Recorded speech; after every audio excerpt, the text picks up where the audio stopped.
Now the Target 12 investigators take you inside the mafia, one-on-one with the G-man who helped topple the mob in Rhode Island. We set out to put them out of business. We followed through on that.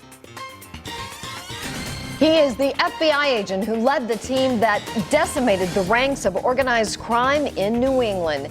In all, 9 men have felt the sting of this historic mob crackdown. And tonight, for the first time, FBI agent Jeffrey Sellette reveals what happened when he came face-to-face with the mob boss. Target 12 investigator Tim White has broken every major story in this case, and he's here now with the exclusive details.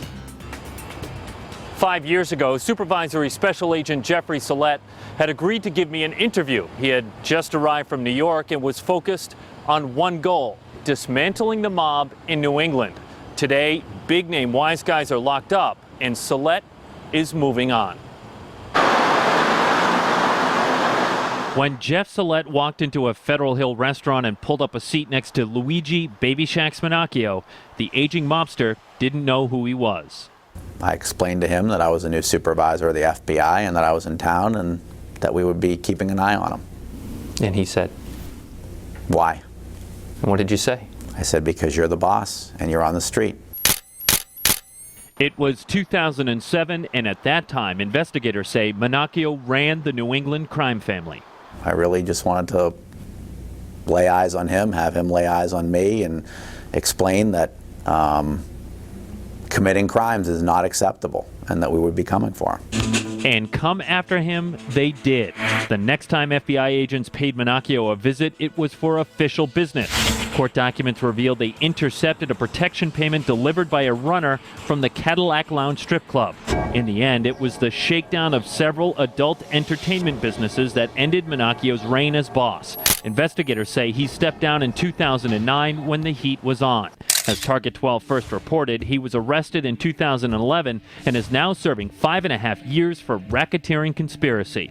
The threat in Rhode Island is substantially minimized to the point of being almost non-existent. It's on its last breath. Colonel Stephen O'Donnell of the Rhode Island State Police had troopers assigned to the task force that successfully investigated this case. So I think the wise guys that want to be wise guys that can move up have to be concerned about the guy next to him becoming a source for law enforcement. And that is just what happened. Court documents obtained by Target 12 reveal a high-ranking member of the crime family agreed to wear a wire and work with investigators. Omerta is what the organization is based on, the code of silence. As soon as you break the code of silence, you are breaking the organization. That Omerta has been shattered, that there have been made members who have cooperated. While Sellette won't budge on the name of the mobster who flipped, reputed capo regime Robert Bobby DeLuca hasn't been seen on the streets since the indictments came down. Multiple sources tell Target 12 DeLuca was also charged in the case. His whereabouts are being kept a secret. Prosecutors say the informant was poised to testify against his former boss, but Spinacchio decided to plead guilty, avoiding a trial. Before that ever happened, however, Colonel O'Donnell, like Sellette, also had a frank conversation with the former mob boss. The two men sat in a van transporting Spinacchio to federal court to face charges for the first time. O'Donnell asked Spinacchio if he too would be willing to come clean and cooperate. Spinacchio declined. I said, "You're going to die in prison." He's an elderly gentleman, and he said that you got to die somewhere. Now, he may or may not, but that's he's honoring that oath he took. There's not a lot of people out there like that anymore. 7 of 9 mobsters or associates in this case have been sentenced and are sitting in a prison cell as we speak. 2 more, including the reputed acting mob boss Anthony D'Annunzio of East Boston, will be sentenced in the coming weeks. With the Target 12 investigators, Tim White, Eyewitness News.